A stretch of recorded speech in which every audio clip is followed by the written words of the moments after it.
মা সন্তানকে বললেন, বাবা যাও, তোমার সাথে জান্নাতে দেখা হবে। হে সন্তান, তোমাকে সর্বশেষ আমার একটা উপদেশ, বাবা পরিস্থিতি যেমনই হোক না কেন তুমি মিথ্যা বলবা না। বালক আব্দুল কাদের জিলানী রহমাতুল্লাহ আলাইহি আম্মা জানকে বলেন, আম্মা জান, আমি ইলমে দ্বীন অর্জন করব, বড় বড় আলেম ওলামা আল্লাহওয়ালা বুজুর্গানে দ্বীনের সাথে আমি সাক্ষাৎ করার জন্য যাব। বাবা কোথায় যাবা? মা বলে, বাবা তুমি কোথায় যাবা? সন্তান উত্তর দেন, আম্মা জান আমি সুদূর বাগদাদ, ইরাকের বাগদাদে আমি সফর করতে চাই। মা চক্ষু দিয়া পানি ঝরতেছে, মা চক্ষু দিয়া পানি ফেলতেছে। কেন পানি ফেলতেছে? কারণ মা সন্তানকে যে ছেড়ে দিবেন, ছাড়তে হবে সন্তানকে। কারণ ইলমে দ্বীন অর্জন করতে হলে যেখানে ইলমে দ্বীন আছে সেখানে যাওয়া লাগবে। সেখানে না গেলে তো ইলমে দ্বীন অর্জন করা যাবে না। ইলমে দ্বীন তৎকালীন সব জায়গায় ব্যাপক ছিল না। বর্তমানে যেমন মহল্লা মহল্লায় আশপাশে ইলমে দ্বীন অর্জন করার যে একটা সুযোগ আছে, এই সুযোগটা তৎকালীন ছিল না। অনেক দূরে দূরে অন্য দেশে পর্যন্ত সফর করার প্রয়োজন পড়েছে ইলমে দ্বীন অর্জন করার জন্য। আম্মা জানের চক্ষু দিয়া জর্জর করে পানি পড়তেছে। কারণ ছেলেকে ইলমে দ্বীন শিক্ষা দেয়া তো ফরজ। ছেলেকে অনুমতি দিতেই হবে, না করার কোনো সুযোগ নাই।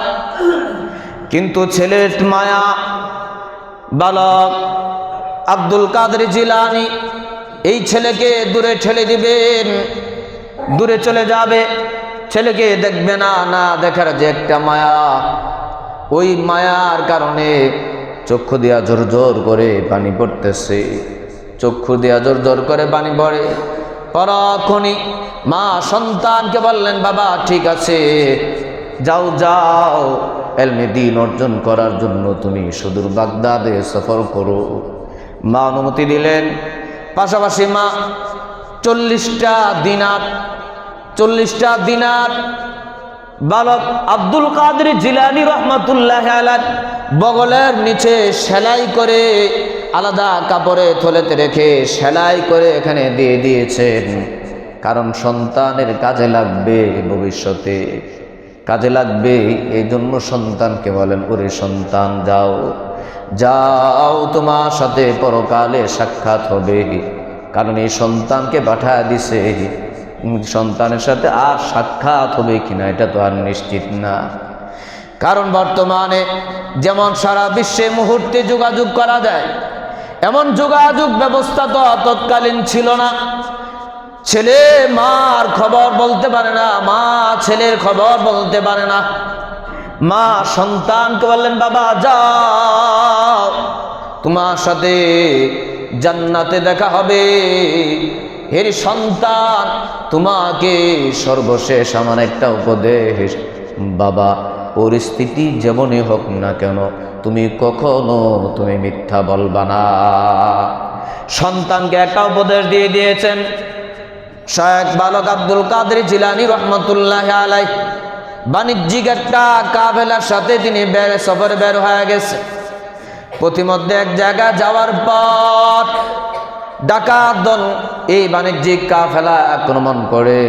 বাণিজ্যিক কাফেলা যত সদস্য আছে সবার থেকে অর্থ যত আছে অর্থ করে ছিনিয়ে নিয়ে গেছে।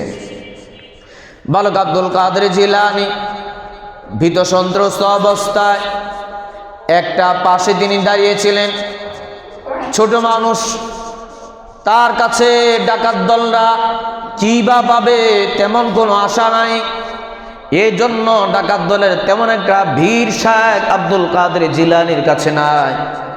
এরপরও একজন ডাকাত কৌতূহলবশত এসে এই বালক শায়েখ আব্দুল কাদের জিলানীকে প্রশ্ন করলেন, বাবা তোমার কাছে কি কিছু আছে? শায়েখ আব্দুল কাদের জিলানী রহমাতুল্লাহ আলাইহি উত্তর দিলেন, হ্যাঁ আমার কাছে 40টা দিনার আছে। কোথায় আছে? আমার বগলের নিচে 40টা দিনার আছে। ওই ডাকাতের বিশ্বাস হয় না। এই ডাকাত আরেকজন ডাকাতকে খবর দিয়ে নিয়ে আস। সে বলে 40টা দিনার নাকি তার কাছে আছে। কারণ এমন অবস্থায় তো কেউ সত্য কথা বলার কথা নয়। ওই ডাকাত জিজ্ঞাসা করলো, তোমার কাছে কি কি আছে? আমার কাছে 40টা দিনার আছে। কোথায় আছে? আমার বগলের মধ্যে আছে। এই দুইজনে মিলে ডাকাত সর্দারকে আবার নিয়ে আসলো। ডাকাত সর্দারও একইভাবে প্রশ্ন করলেন, একইভাবে উত্তর দিলেন, হ্যাঁ আমার কাছে 40টা দিনার আছে, এমনকি বগলের মধ্যে আছে। ডাকাত সর্দার ডাক দেয়া বলে, ওরে বালক, আমরা তো সবার অর্থ করে ছিনিয়ে নিচ্ছি, তুমি না বললে তো আমরা তোমার খবরই জানতাম না তোমার কাছে 40টা দিনার আছে। তুমি কেন বললা রে বাবা?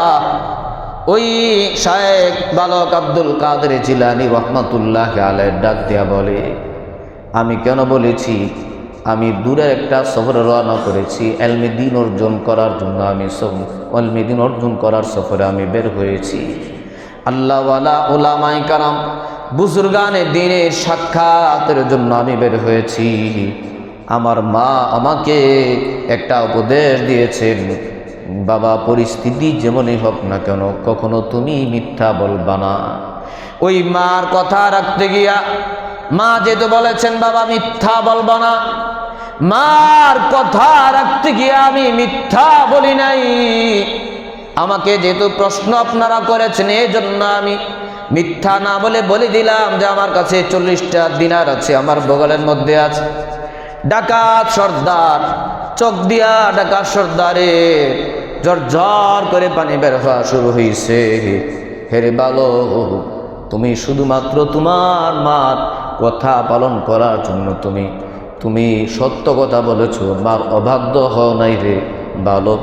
আর আমরা তো দীর্ঘদিন পর্যন্ত যুগ যুগ ধরে সৃষ্টিকর্তা আল্লাহ রব্বুল আলামিনের নাফরমানি করে আসতেছি। এরে বালক, এরে বালক, তোমার হাতে হাত দিলাম, আমাদেরকে তওবা করে দাও, আর জিন্দেগিতে কখনো আর ডাকাতি করব না।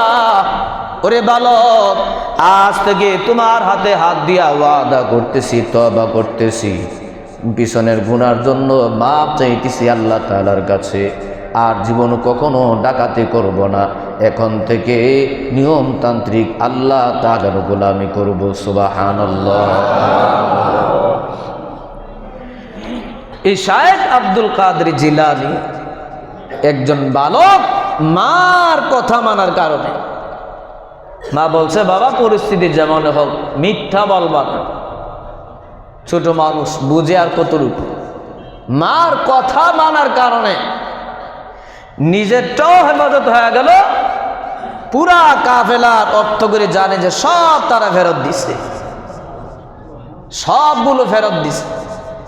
ডাকাত পুরা কাফেলা তওবা করে খাঁটি ইমানদার হয়ে গেছে। সুবহানাল্লাহ।